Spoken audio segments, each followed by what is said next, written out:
When you value your time and your money, it can be very difficult to walk away. Even when faced with a losing proposition, many of us will only see all of the hours and sweat and resources that we put in. We are understandably reluctant to let go with what it is we see as suboptimal result. It's certainly true in the stock market, whether you're trading currencies or commodities or any other type of asset. But you absolutely need to understand when it's time to cut your losses. After all, holding on to capital is the single most important key to being a successful long-term trader.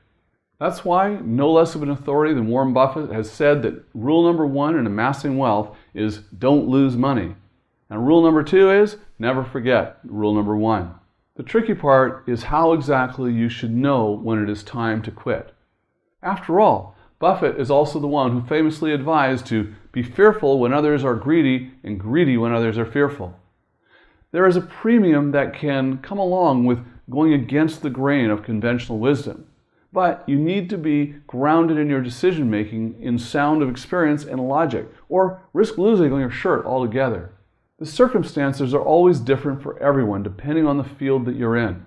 But my general experience is that when a new business venture isn't working or a new ad campaign isn't providing me the positive return on my investment, I stop what I am doing. Period.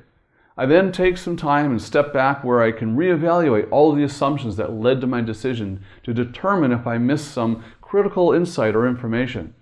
I will then reorganize and shift my decision or pivot, as is often called in business startups. I do this as warranted and start again, slowly. Resist the temptation to rush into major changes.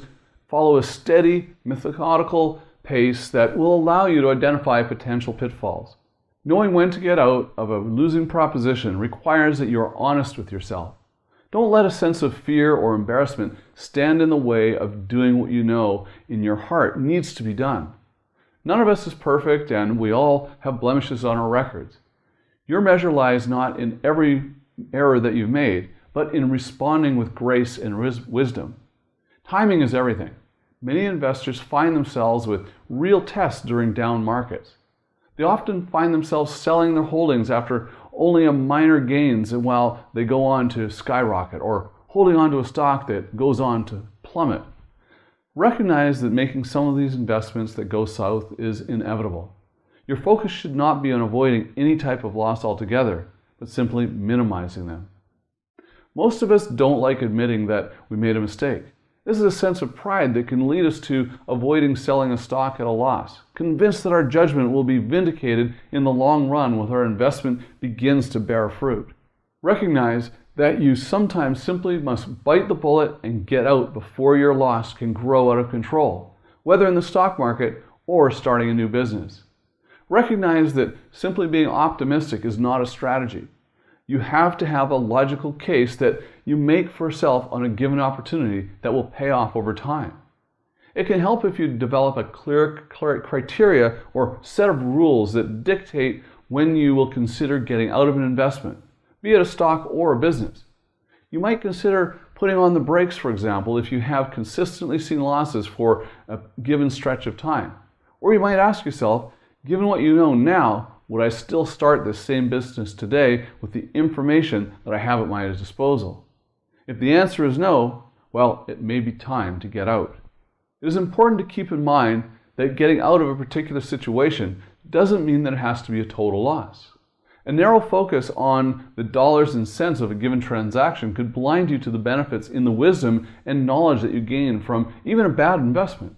If you find the opportunities that don't work out become learning experiences, you will resist the temptation to take all risks in the future. Be sure and learn from your mistakes, and be sure you learn from each and every time it is that you have a failure, whether it be in the market or a business.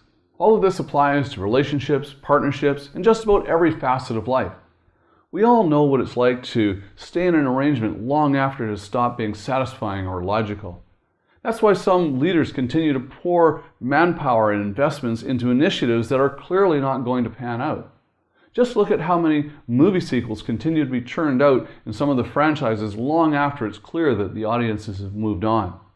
It may even be clear to outside observers that it's time to be moving on, but that person doesn't have a clear vantage point all of the time, and the sacrifices made that it takes to do so are difficult and makes it very hard to move on at that point.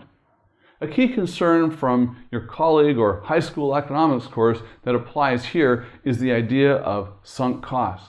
Simply put, it's a cost that has already been incurred that cannot be recovered. No matter how much I might want to cling on to a business idea that didn't pan out, my stubbornness can't help make me bring back all of those hours that I've invested. And my stubbornness is keeping me from moving on with a more viable path toward anywhere. So how can you better determine when it's your time to be moving on from an idea that may not have borne legs? Can you shift your focus away from what you might have lost and replace it with what you can stand to gain? Some researchers call this moving from the prevention focus to the promotion focus. Walking away from a losing investment will free up time and energy for you to apply to your hard-fought knowledge of your new endeavor.